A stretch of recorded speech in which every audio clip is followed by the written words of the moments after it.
नहीं भैया राम उठ जाएंगे। सोच समझ गए आज एक बेचारा या लक्ष्मण जी वहां पहुंचे जहां पर राम खड़े।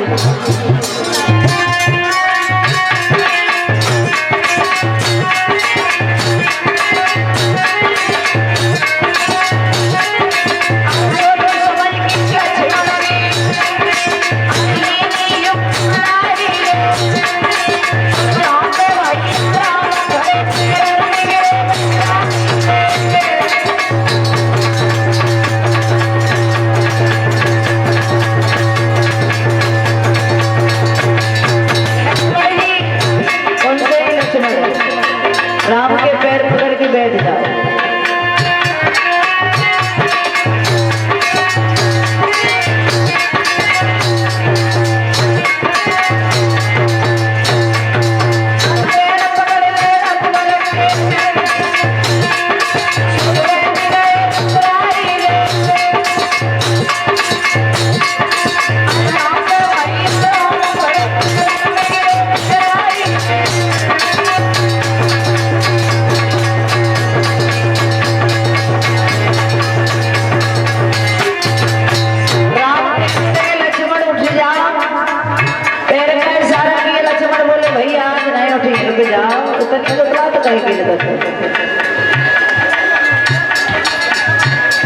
अब करो आ जाए कलयुग की महिमाएं, राम हमें लगे छोटे और सीता कलयुग में बड़ी हुई है।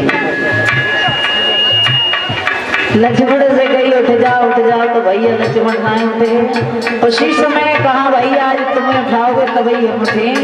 उसी समय राम ने क्या किया,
सीता ने वरमाला पहनाई, राम सीता के पहनाए थे, सीता तुम्हें पहनाए थे। ऐसे करो मेरे बच्चों को बैठाओ, बैठ जाओ भैया, खड़े पे हो, बैठ जाओगे तो सबको देखने को मिलेगा।